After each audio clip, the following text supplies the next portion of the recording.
Hey, CNFers, editing news, from yours truly. My wife is so good at editing that we've teamed up. Captain America and Winter Soldier style. If you want to do that, 2 for the price of 1 thing, and you're ready to level up, be it a book or book proposal, we'll stop shy of saying we'll edit emails for you, but if you're ready to level up, email me and we'll start a dialogue. Sound good? Great. I really have a big problem. I hate the word self-care. It seems to me, you know what? It's like, it sounds like masturbation to me. It's like, just keep it to yourself, dude. Like, come on, like, don't announce I'm going to have some moments of self-care,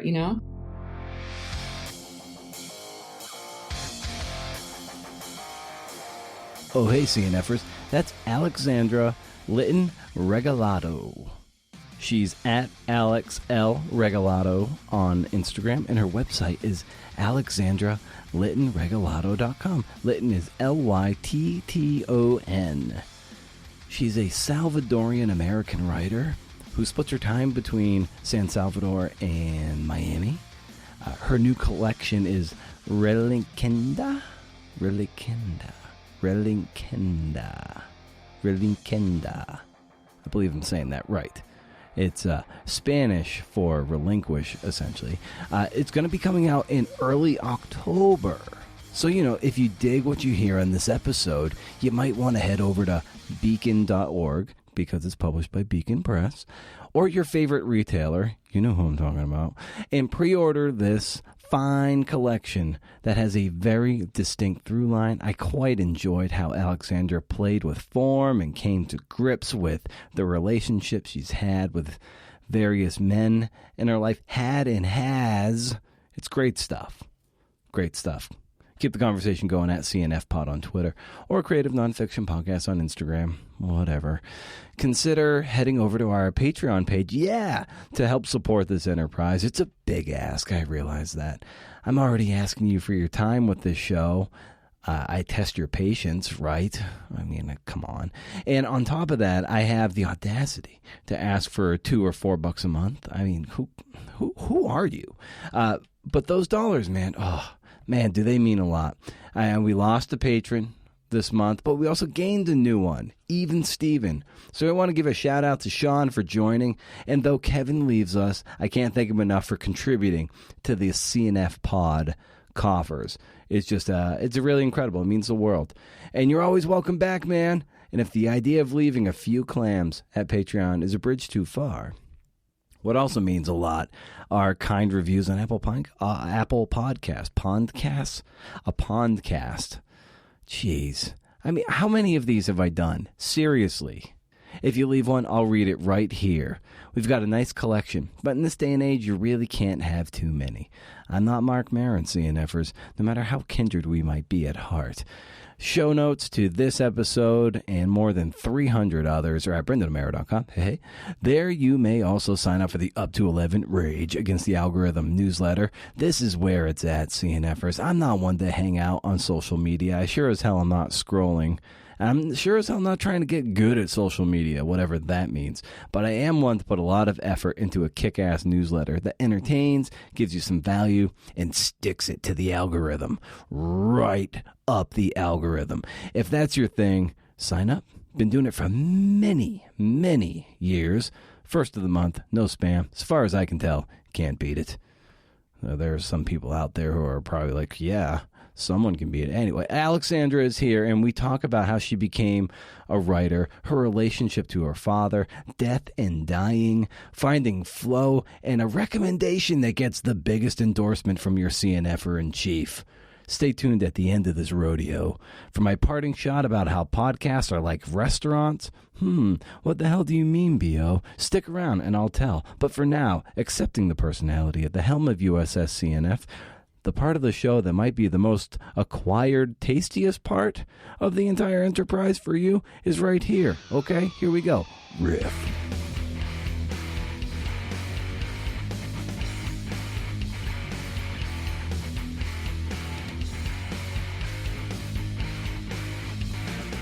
Came to be a writer and how you chose it, or maybe it chose you.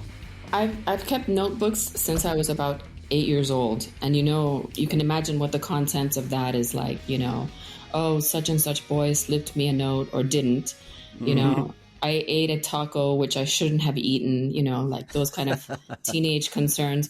But I think that the idea was there. It started with like, recording my sort of daily observations, and I've kept a journal throughout. It's not something that I sit down and write in every day. It's just sort of, I do like in bursts.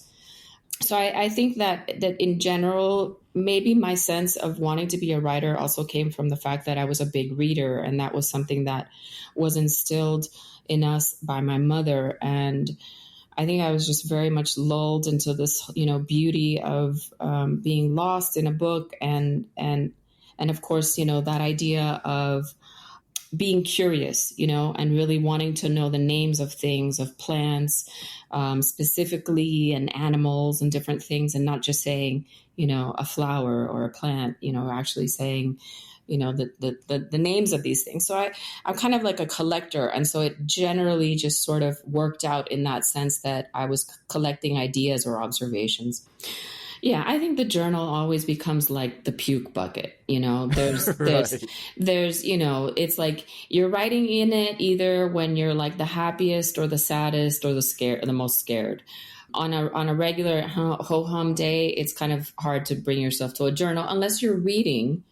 And so a lot of times when I'm reading poetry or nonfiction, or fiction, and I'll want to record something in my journal, or that'll spark, a thought about, oh, like this is an interesting solution to a problem that I've been having on the page, So it either goes to those extremes of like, emotional outbursts, or sort of like rational research based entries. I came across this question about this idea of like flow and flow states, and a lot of people, especially in creative things, they feel like they need to find a state of flow, and that's how they get going. But in reality, it's more like if you're going to be going out for a run or something, it's just like you don't wait in your house and wait for a flow state and go running. you start running, and then hopefully within a mile or two, you're like, okay, now I'm in the flow. Yeah. And I wonder how. I think that's very true with any creative endeavor, though. I think the trap is to try to wait for that flow before you get going. So maybe in the face of that, how do you establish, a practice so you can hopefully get to that coveted flow state in your writing, be it poetry, essay, or whatever? Well, I'm a big fan of the free writing idea. Like, don't lift up your pencil, even if you're writing, I don't know, 100 times. Eventually, your brain is going to, flip the switch into something else. So yeah, I do that a lot, and I enjoy that because it takes you to interesting places that you didn't think that you had it in you. You think, oh, the well is dry, but then all of a sudden, this door kicks open, and you're like, whoa, where did that come from? So that's kind of fun. Another thing that I think is sort of interesting too, when you're in a rut or you're stuck, you listen to music that you don't know the lyrics of, or like maybe in another language, or you hear poetry in another language, and then you sort of, I'm a translator also, so I love to think of this idea of what those words sound like either in Spanish or English, and how that could tip off sort of a line or a thought. So those kind of creative processes for me are different ways that I can open up when I'm feeling kind of stuck. I find too that sometimes, and you were alluding to this just a moment ago, is that the act of just writing something, and you're like, oh, where did that come from? It truly does stem from just sitting down and being comfortable with, bad writing, and it's just like you don't know where it came from, but it wouldn't have come out of you had you not just been able to sit there with some discipline. And I mean, how important is that for you to just to sit there like this free writing exercise you were talking about? Like, how important is that for you? Because that's kind of how you tap new wells. This is really interesting because just last night we had a dinner with artists and writers, and we were talking about that. Like, do you sit down with an intention, or does it just sort of rise up and meet you at some point? And I think that there's a lot of, different ways of approaching a page, whether it's an image or a word or a sound or something. But I think that the point of what our conversation was like, at what point, does good writing, veer from pamphletismo, which is basically like, like writing something specifically to direct a message, or are you involved in the process as a revelation, and what is better, or what makes that divide between good writing and bad writing? And not bad writing, but like a different kind of writing, it's more like prescriptive, or like an instruction manual, or, a different text rather than a poetry, because you don't necessarily go to poetry to look for a lesson, or, the cold hard facts, Given that, a lot of us as creative people, we're always stricken with some measure of self-doubt, probably more often than not. And yet we still have to persist in the face of that self-doubt and the voices that are telling us maybe we're not good enough, and certainly our early drafts are certainly not good enough. So I wonder if for you, like in the face of that self-doubt, how do you keep yourself moving forward? Well, definitely for me, when I'm writing, I don't write with the intention of who's my greater audience, right? So you have to, and my daughter, who's 16, she's starting to write poetry now too, and she's very much in that fixed idea of like, you're carving that first line into stone, and I'm like, no, babe, you just got to let it go, write ugly, like really just, embarrass yourself and write really cheesy, horrible things, because once you get over through that whole like your mind trying to rationalize that it has to be perfect from the get-go, that's when you allow yourself to make those mistakes that actually can do really interesting things along the way. So, yeah, I write for myself. I don't think that I'm even writing already towards like another collection. I'm just sort of, each poem works for me as kind of like a puzzle. You start off with one piece, and then they start building together, and by the end you might get something really good, or something that you just throw away for the bone pile, and another poem might grow on the back of that poem, and so it's not an utter waste of time, because if you spent an hour writing a crappy poem, maybe the next time you sit down and you can whack something out in 15 minutes, it's because you wrote that crappy poem. And when does a collection start to crystallize in your head as you're writing, just a pile of poems? That's a really good question. And again, this is a conversation that we were having last night. Like, at what point do you start to think about what the back cover text of your book is, or the title, or, where is that going? How are these things speaking to each other? In my case, I have two collections. And if I'm able to sort of put like an archive sort of tab on each of them, I would say my first book was a book of women, and my second book is a book of men. And so I just started kind of a very broad idea of what it means to be a woman in El Salvador was the sort of the idea of my first book, Matria. And my second book I was very intensely involved in a relationship with my father, who had been dealing with cancer, two different types of cancer over the span of 6 years. And so I became sort of obsessed with anything that had to do with the body and aging and illness, but also kind of understanding that in my father's illness is when I started to understand a lot about him and how we were alike, even though our relationship before his illness was not always great, was not always crystal. He was sort of a distant father.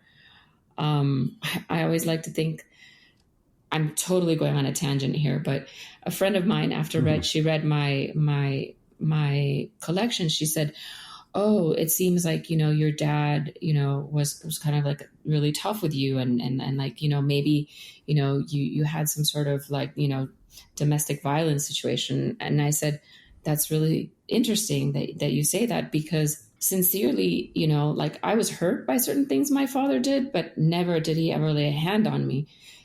And so if I think about a character like, I forget her name, but the basket case in The Breakfast Club, how everybody thinks she has this terrible home life.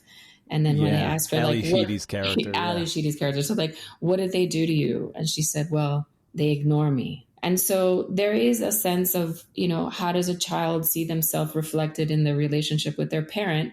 And so that spooled off a whole bunch of other kind of thoughts. It's like, what kind of parent am I, to my children? And what kind of parents are my husband and I to our children? And what is my relationship specifically like with my husband? We've been married for 20 years. And so that goes like a roller coaster. And my son, my eldest son, who, is sort of strangely, he's funneled all of like my motherhood experiences into his, because he was my first child, But back to your question of like, how does it become a collection is, you just start writing the poems. And there was a moment where they just sort of start sifting together into sections. And I began to understand that the book was very much about self-doubt, self-love, what is good enough, relationships, like all those weird silences and the things that are unsaid, especially when there's a giant clock, ticking of like someone is going to die, and there's going to be a closure or not to your relationship. And what have you done, in your life to try to bridge that or not? Yeah, there's a moment in a poem early in the book where you and your father are fishing, and there's towards the end it was like you were seeking help, but it was evident that you would be on your own to reel the fish in, and I think that just in hearing what you're saying about your father, it is just like that was a very illustrative moment of what your relationship was, if I'm reading into that correctly. Exactly, very much so. And the title of that poem says a lot about the content and relationship of our lives, because my dad was a good man. He was honest. He was very hardworking. At some point, I even wonder if he was on the autistic spectrum. He was a big time hermit, loved being alone, loved, silences and just sort of his own time. But he was an alcoholic. He was actually functioning alcoholic for the most part of our lives until he got older and sick, and he couldn't give that up. And it was very difficult for his body to handle, cancer and alcoholism at the same time. So the title of that poem is A History of Alcoholism. And so very much that fish is not only the metaphor of, how we are connected, but how we are also alike. I saw there was a potential, as any of us who are children of alcoholics, that those kind of patterns can repeat in our lives. And I realized that, drinking is very much like, going swimming in a raging ocean. You have to have a giant respect for that ocean, especially when it's taken, a few of your loved ones under, Oh, for sure. I mean, in a later poem too, you wrote that the thirst for drink is in our genes, and how I ducked that bullet is an oil painting. Mother and child with hands posed in praise, eyes rolling in ecstasy of the moment seized and rendered purely. And you say too, which is another great dichotomy between you and your father. Like the poet says it all, and my father, who says nothing is stone, is statue. And I really love that passage, and I think it really speaks volumes to your dynamic. Exactly. You're really reading into it in all the ways that I hoped a good reader would read into it. So it's such a pleasure when someone gets those things. It's tough. I have to imagine it was tough too, because there are moments in the collection where you make note of your mother saying, like, please don't publish any of this until your father passes away. And what was that tension like of wanting to tell these stories but do it in a way that is respectful of the people closest to you? Well, the birth of this book was pretty intense, Brendan, to be sincere. My father died in December of 2019, and 2020 COVID, right? And yeah. we were selling my family's childhood home at the end of February. I got stuck in the United States because the borders to El Salvador closed, and so I moved in with my mother to my grandmother's house. And I was stuck for a little over 3 months in the United States, and so it was kind of like an imposed residency, writing residency for me. I said, all right, all those poems that I've kept in journals and that my mom was like, you're not publishing this until he's gone. I was like, I need to do it now.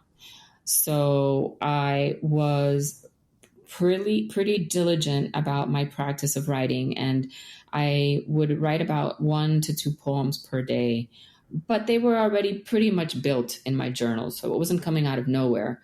But I think that that's why, especially the chapter that deals with my father, it has kind of like, it tells a story. And so I was very curious. I was like, what is Brendan going to ask me about in a nonfiction, podcast related to poetry? And for a minute, I went into a panic thinking like, what is true about poetry? Is everything that I write true, And going through this idea of memory, and the way that we remember things and how those things are tricky, and the way that things are represented too. And also, especially when you're talking about family members and you're bringing sort of sensitive topics to light, I'm like, I have to be respectful of my father. And especially because I know he's not going to read my poetry ever, because he never did. He never attended a poetry reading.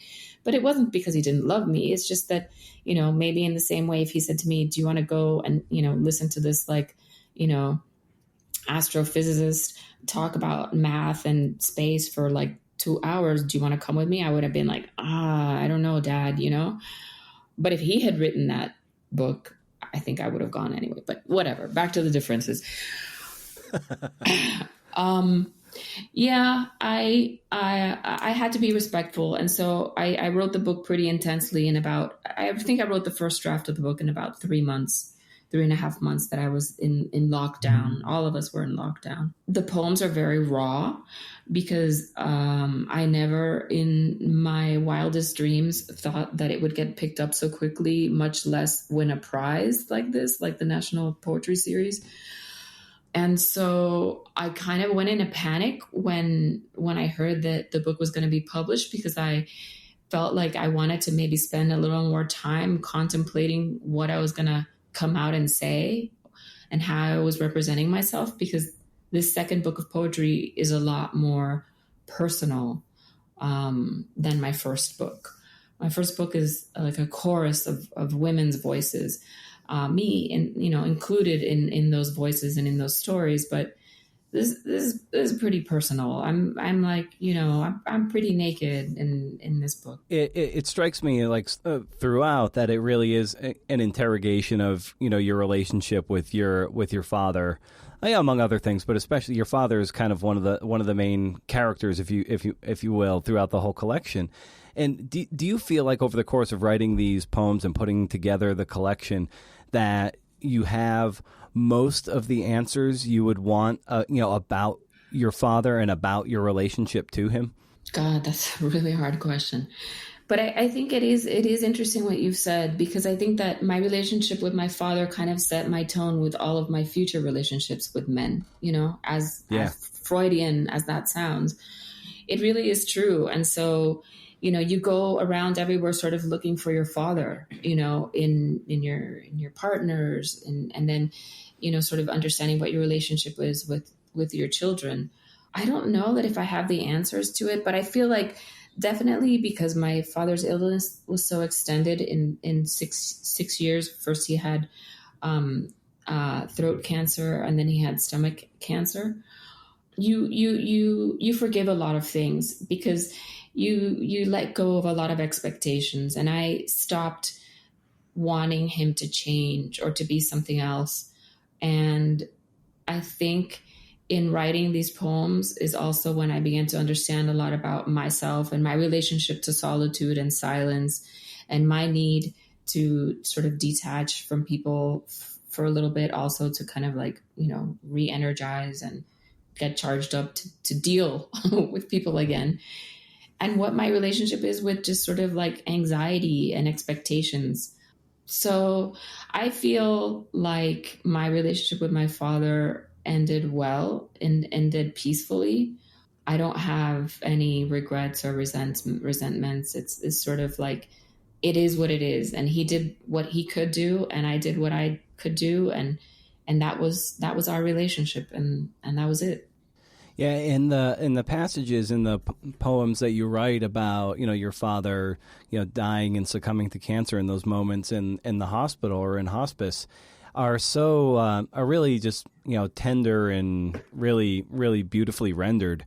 And I wonder for you, just given that experience that you had of just being by your father's side, and then writing about it, just at this point in your life, what your relationship is with death and dying.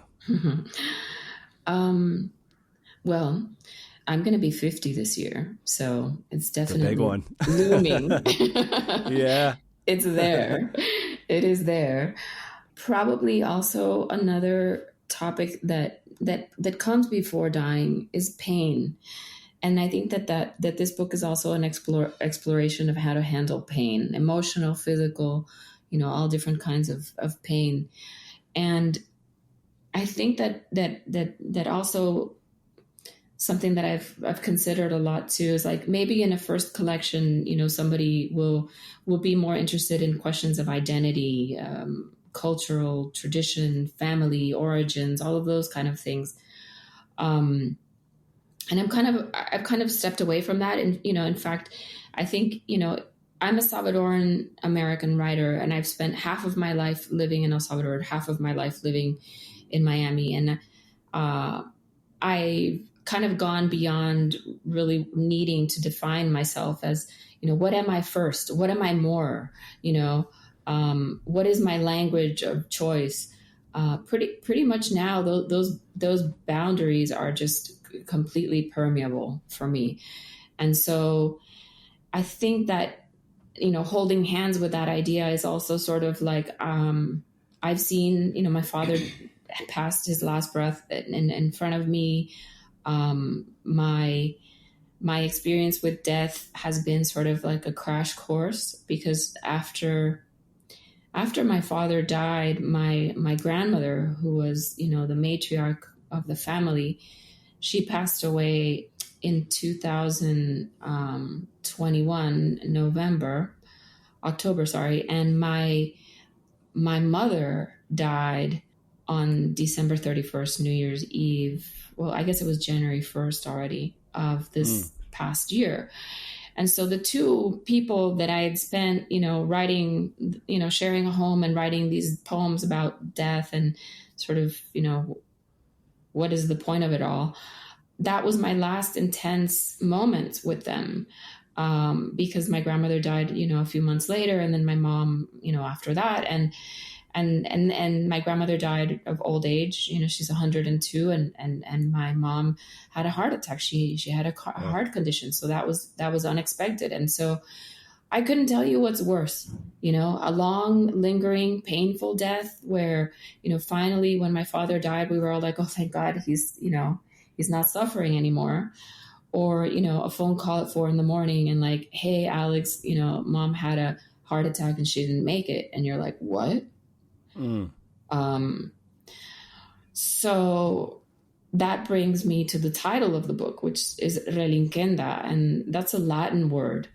And the root of that word is the English word relinquish.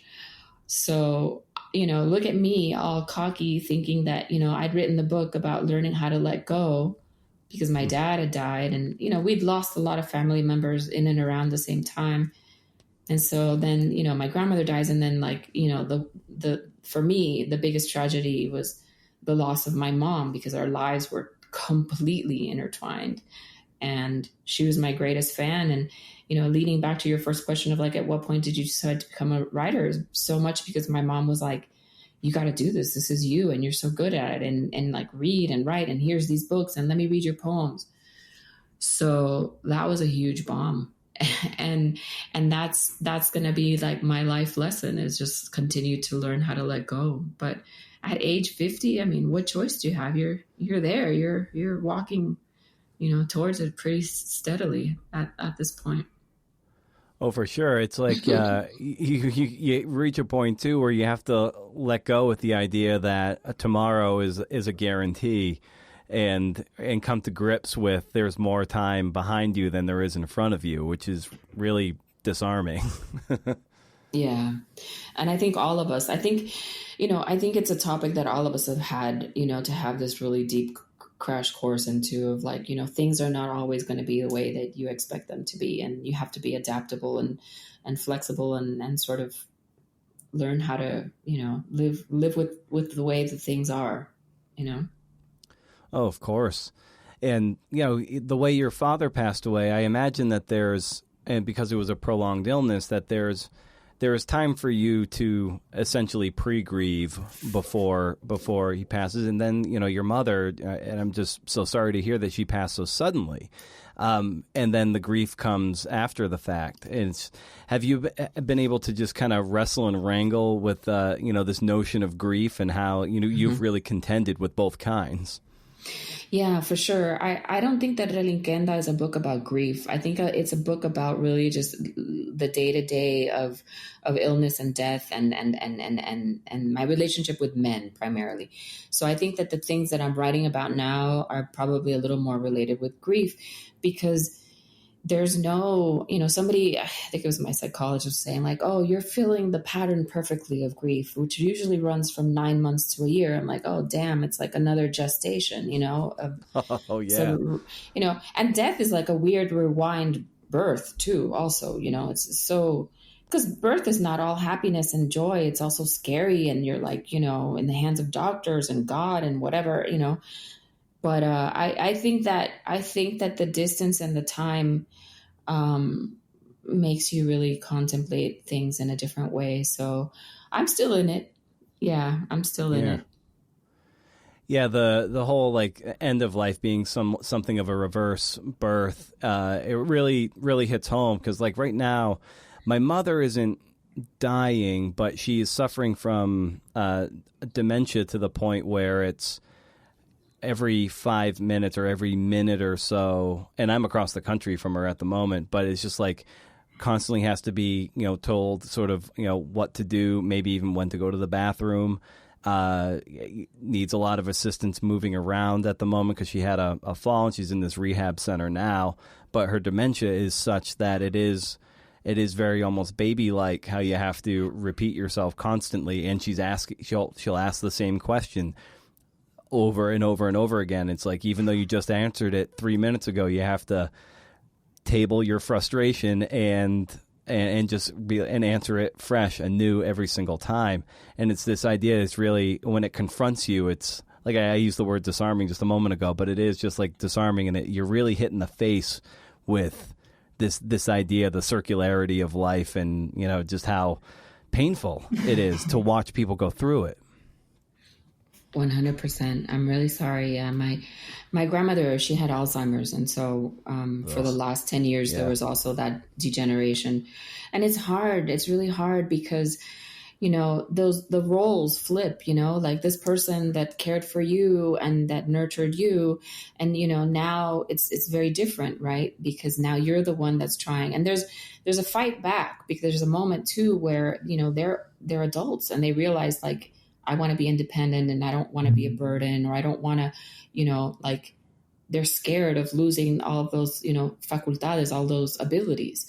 So I think that's also an important theme and a topic, and something that I think that maybe you're dealing with right now is like, caring for others and also at the same time caring for yourself. I really have a big problem. I hate the word self-care. It seems to me too. What? It's like, it sounds like masturbation to me. It's like, just keep it to yourself, dude. Like, come on, like don't announce I'm going to have some moments of self-care, Right. It's like, do it. But like, like that is really something that we do need, but like true self-care, not like going to get a manicure and a pedicure, and so I think that especially where you're in these like intense moments of caring for someone that's in this, in this kind of transition, whether it's a newborn baby or an elderly parent, and you're sort of like in the best of your life or whatever, you're like 30, 40, 50, at those moments, those sort of transitions all sort of meld together in a very strange way. And so the definition of what is a parent and what is a child really boils down to a humanness without necessarily defining like this man that I'm bathing and that I would never in my life would wanted to have seen my father naked, but that I'm bathing now is urgently necessary because he needs this care, like I'm bathing my firstborn son, Yeah, and it comes, you start thinking of like with a newborn. Not that I'm a parent or will be, but it's a newborn is just kind of like giddy, and you give them baths, and it's like, yeah, everything's fun. But like when they're older, there's this notion of dignity and having to an embarrassment. And it's just something that it's got to be so hard to wrestle with as like a child having to, care for a parent like that, the way they once cared for us. But there's a difficulty there that I know a lot of people wrestle with, but it doesn't make it any easier. No way. And I think that's stuff that people don't want to hear about or talk about. Like you mentioned that my mom was like, oh, you can't write these poems until he's gone. And and she'd read some of these poems and she'd say, but why do you have to write the thing about him peeing in the garden? Or like, why do you have to write the thing about him spitting into the napkin all the time? And I'm like, damn, Mom, have you forgotten like what we have been living through? I'm like, you can't candy coat this thing. It's not a romanticized thing of where he lovingly drifted away as I was reading Rumi to him. It's like literally I wanted to hold his hand and like have him feel my hand pressure on him. And I squeezed my father's hand, and just the pressure of my squeezing my father's hand, when I lifted my finger from his hand, Brendan, a whole section of his skin lifted off like it was a dry leaf. And as soon as that happened, I was like, my father no longer inhabits this body. And I took his hand and I put it on his stomach and I put the blanket over him. And I said, whatever I'm contending with right now, it does not have to do with this body that is in front of me. And so there is like a grossness to it. There's a physicalness. And it's like, I had to linger in those things because that's, for me, was my way of processing through that loss of like, he's not physically here. My mother's not physically here anymore. And so it's become a much more like the question of the spirit. And I don't know, I guess I'm now going back into like thinking about like my Catholic upbringing, what happens to you when you die. My dad was an atheist. So that was also hard for me to consider, like that, that he was just like going to go in a hole or he was going to like be burned. And like, that was it. Yeah. For him, Yeah. Well, he was such just based on the reading of the poetry that he was a very analytically driven person, very good with numbers, an engineer. And so I think that's part and parcel of that mindset where it's just very logical. Like, this is the only thing that matters, or the only thing I can come to grips with and wrestle with is what is like physically in front of me, and what can it be explained by the laws of physics or something. Right. I got to see it to believe it was very much his philosophy. I love how you mentioned too.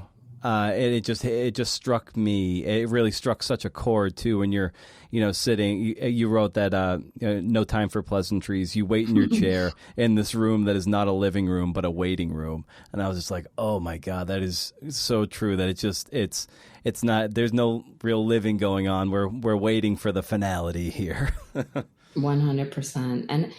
And I literally imagined my father that way. Like, he was in this waiting room, and then, like the hooded, Grim Reaper was going to come in and be like, Mr. Lytton, please, follow me through this door. And I think that I was also, trying to be really empathetic with him and thinking, what happens to someone who's dying, who is that analytical and so it's like science and fact, focused, that, at one point, did he ever cling to faith, or did he ever, at one point think anything? But, what he repeated to us, even, to the last few things that he ever said to us was like, I had a good life. He's like, I had a good job. I have children that I'm proud of. I married a woman that, we created this household full of like creative, people that are going to be doing good things in the world. And, He's like, I traveled, I ate well. And he's like, and that's it. And so it was so disconcerting for me to be so cut and dry, Yeah. with this phenomenon of like, well, curtains closed. And anyone who reads this collection is going to be you're going to start noticing the use of the ampersand throughout the whole collection. And so, what is the significance of the ampersand for you in this collection? Again, I'm so happy you noticed that. Well, there's a poem about the ampersand, which I felt for me was going to be sort of the anchor.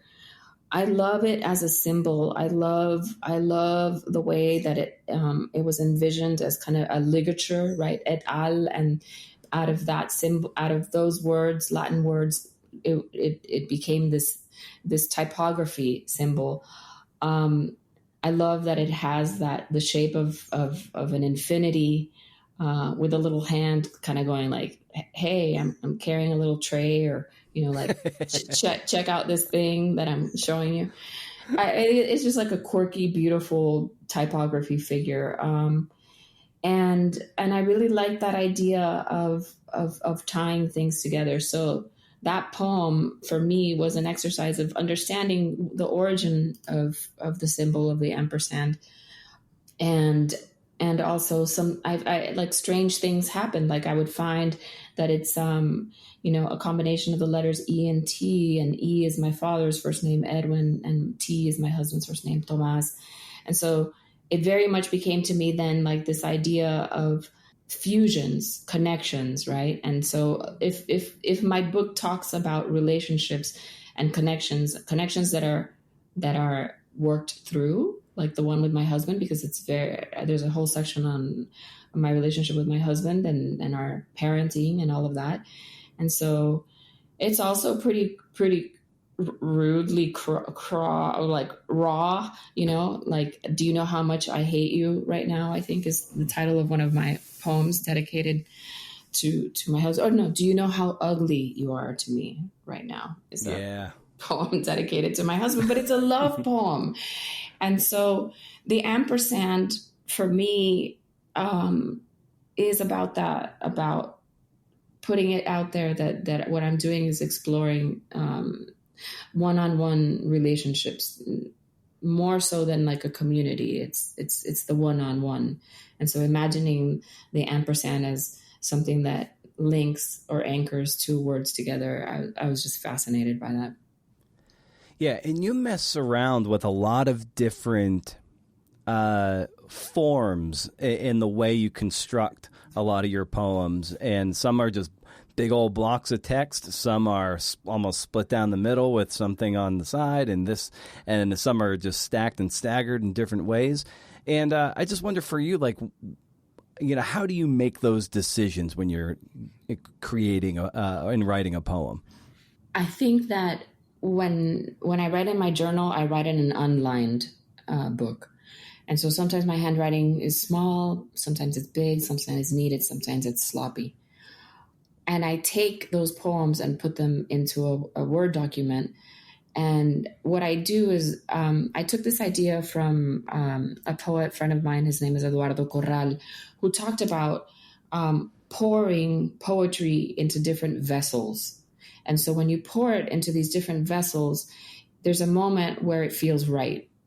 And so some of these large prose poems at some point might have been in lines. The smaller ones that are sort of laddered, or as you say, they have this sort of spacing on two sides. For me, also, I think that visually, I'm very moved by the letters, the words on a page, and what they might suggest content-wise. And so, if for example, in a long poem that could have been a prose block, if it's a poem that's talking about my mother, my father, and I wanted to have it in three line stanzas. Because for me, that was like an organizing form of also saying like, well, I'm sort of trying to understand this as three human beings and in units of three somehow, But I very much liked the idea of each poem looking differently, or suddenly when I would say, oh, this is this kind of poem, because it kind of evokes a certain mood, and so they look similar or they have a similar voice, and so it just became like, oh, that's the way that this poem should look, because it's kind of a sister poem to that other poem. And I imagine that as a poet, it must be kind of fun knowing that you can just kind of make up the shapes you want, or like the molds that you can like pour the pour the metal into, and then all of a sudden you're going to get this thing that is, shaped and evocative in its own way just by looking at it, let alone before you start dissecting or ingesting or metabolizing the material. So that's got to be kind of fun for you to be able to kind of make up the rules as you go in a way. Yeah, the freedom is great. And the freedom is great. The thing, though, is that, I think you need to be able to explain why at some point, too, just to be like, I thought it looked cool. I do like prose writing a lot, and I am a prosy poet. I think that if I have a weakness, it's definitely like, I have a friend of mine, Emma Trellis, who's also Santa Barbara Poet Laureate, and she was one of my first readers always, and she's always like, Alex, you always have to go in there and cut out all of your extra, articles and tighten. But to be sincere, though, I think that's part of my style as well. I'm cluttery. I have a really difficult time being minimalistic, and because of that same sort of collector's passion that I have. So yeah, I would think if I have a style, I would probably say, yeah, my poems are kind of prosy. Yeah, and speaking of style and voice, that's something that is very hard to pin down for an artist, and often takes a very long time of trial and error, and trying on different hats and seeing what works, who your inspirations are. I'm gonna experiment with this kind of style. That doesn't feel right, or and then eventually you kind of settle into a groove. So what was that experimentation like for you over the years as you look to hone who you are on the page? I think that one of the biggest transformations that I had in my experience as a writer also was beginning to read and translate writers in Spanish, from Spanish to English, because the aesthetic in Spanish is so different, that I began to sort of understand also how it reflected like a country's concerns, a way of approaching things. The way that things are phrased in Spanish, sometimes it's sort of like flip-flopped. You can translate something in Spanish that is a page, and in English it'll be like 3/4 of a page, that sort of tightness or variety of exact words that are available in English compared to in Spanish, where they use more words to describe a certain thing that can be said in one word in English. So I think that for me, one of the most transformative processes was really beginning to develop my interest and practice in translation. I'm glad you brought up translation, because I wanted to talk to you about the art of it. I imagine there's a way you can take something in English and then you just like word for word, translate it to Spanish, and everyone would have an idea of what's being said, and we can be happy with that. But I imagine it's a bit more complicated than that, as you look for different words that might have, I don't know, a different meaning or a deeper meaning. And, so for you over the years of translating, maybe you can take us behind the curtain of what that looks like for some of us who will likely never translate. Well, I think that the one of the most exciting things is to be able to translate living poets. So what I've been working on recently is translating Salvadoran writers, because I have access to them. And so when I'll do a first translation, maybe the first pass will always be a little more literal, right? but then you let it sit for a while, almost to the point where you can strangify that poem enough and distance yourself from the poem enough that your reading is as if somebody else had translated it. And this happens with your own writing as process as well. But I think that the greatest benefit of translating living poets is that you can ask them specifically. Like I remember. In just a couple of months, I think Poetry International is going to come out with a portfolio of poems by Jorge Galan, a Salvadoran poet that I translated, and also Elena Salamanca.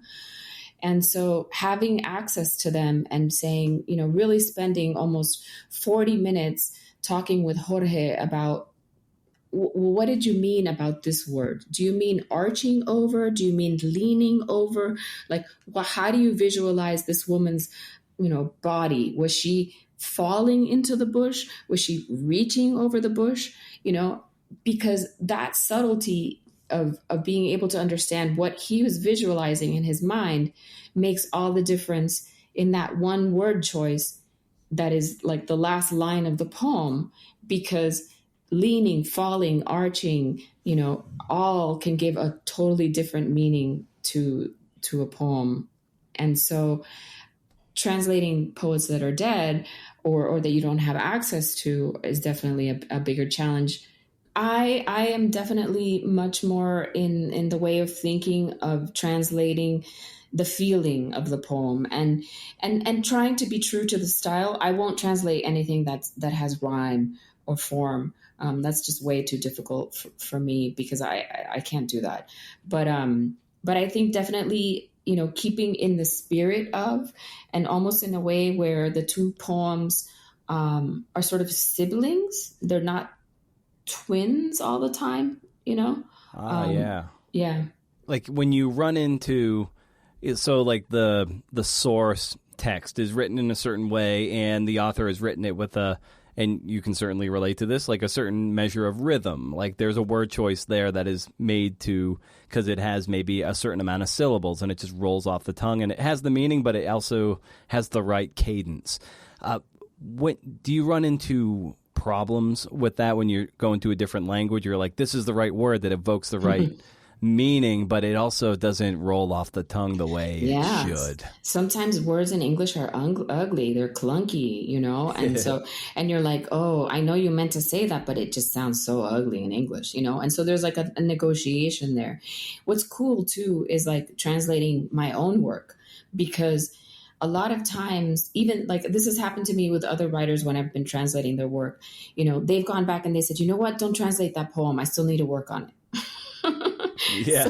So because then they start to realize, as has happened to me, when I translate my poems that I've written in English to Spanish, I go, oh, like that's not really what I meant to say, or like, man, that's kind of like not working hard enough. That was kind of like an easy, metaphor, or like I've used that before. And so, switching the code to a different language, it makes you able to look at the poem a lot more objectively and look at it like in a really kind of like blinding, like cellulite exposing light, where you're like, no, like, gotta fix this.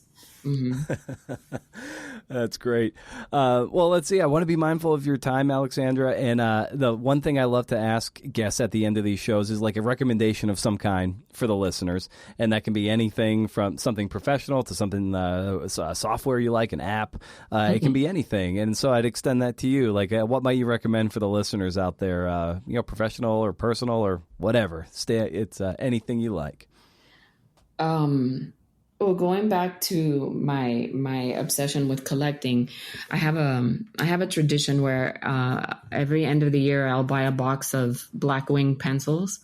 Oh, I love black wing pencils. They're my favorite. Are they I have not one in my amazing? hand right now. Yes, me too. And so I'll always want to buy a different box every year, and I have my Moleskine agenda. I like to keep things written by hand, and I use a black wing pencil to keep my agenda every year. So I'll start off with a new pencil, and then, I'll give a new pencil to some of my close writer friends or close friends and be like, okay, Happy New Year. Here's your black wing pencil for the new year. That's what I collect. And so I really recommend them. They're amazing. They have, I love the erasers. I have the special sharpeners for them too. And they're awesome. Oh, they're great. I also, speaking of collecting, I'll take pencils all the way down till like you can barely hold them, and I have what I call a morgue, and it's just a jar of all my old pencil nubs, like all down. So I just have a pile of them, and I just can't wait to see this jar over the years just totally fill up with just hundreds of pencil nubs. And so I love that. You'll have to send me a photo of that. I love that. Absolutely, will do. Well, Alexandra, this was great getting to unpack this incredible collection you did and just get inside your head of how you go about doing the work. So thanks so much for making the time and coming on the show. I really appreciate it. Thank you, Brennan. It's been a pleasure. Thanks a lot.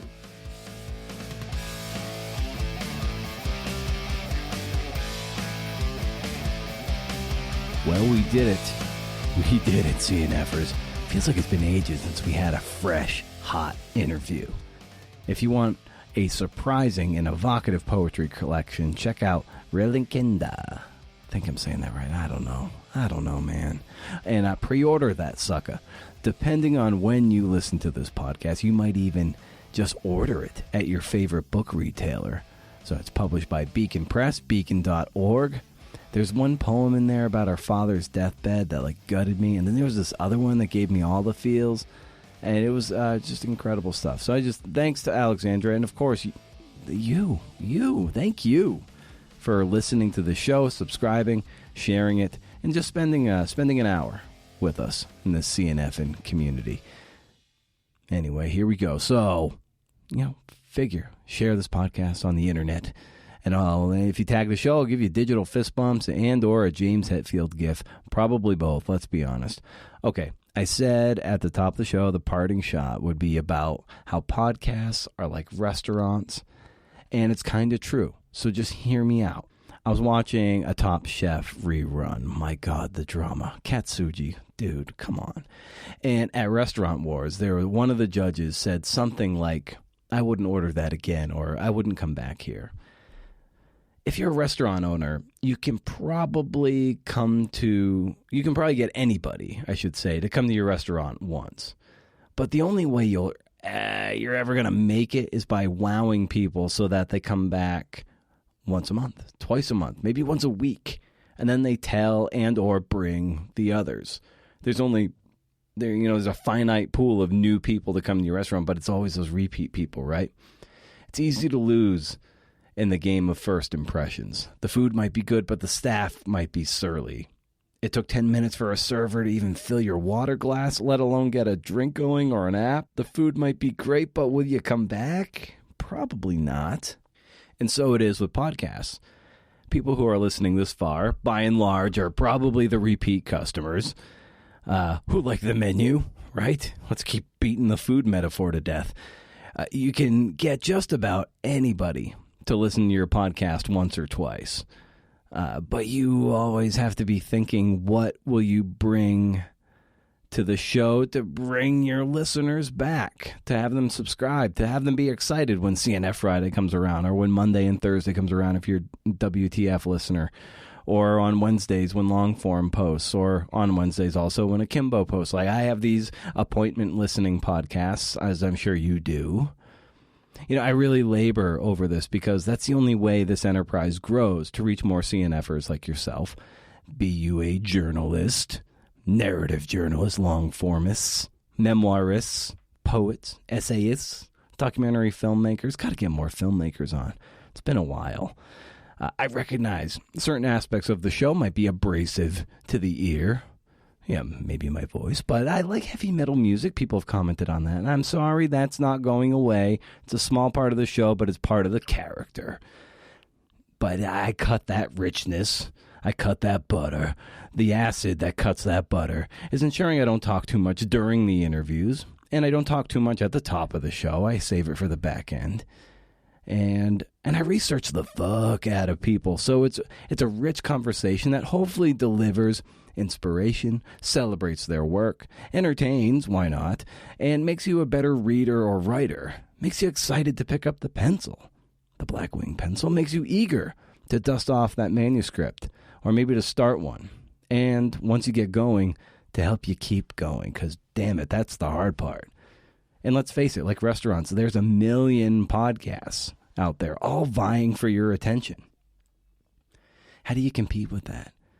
Well, I think compete is the wrong word. Like, even though attention is very much zero-sum, you can't, unless you're some weirdo with like one podcast in one ear and one in the other. More power to you if you can do that, but it might be impossible. Who knows? Like the restaurant, you show up every day and you set up your mise en place and you go about the practice of doing the work, making good food day in, day out. It's what you can control. You might lose some people. You might have a bad night, but you keep coming back as long as they let you keep coming back. And that's us, baby. Doors are always open. And we hope you'll bring a friend or two and encourage them to do so as well when they leave the restaurant. So we can keep coming to work and making you a great show. And hopefully even a better show for years to come. I don't know what that will look like. Maybe it'll sound better. Maybe it'll get tighter. Who knows? I don't know. But it's those repeat customers. Am I repeating myself? I'm starting to repeat myself. Ah, shit. God damn it. Well, you get my drift, right? Stay wild, CNFers. If you can't do, interview. See ya.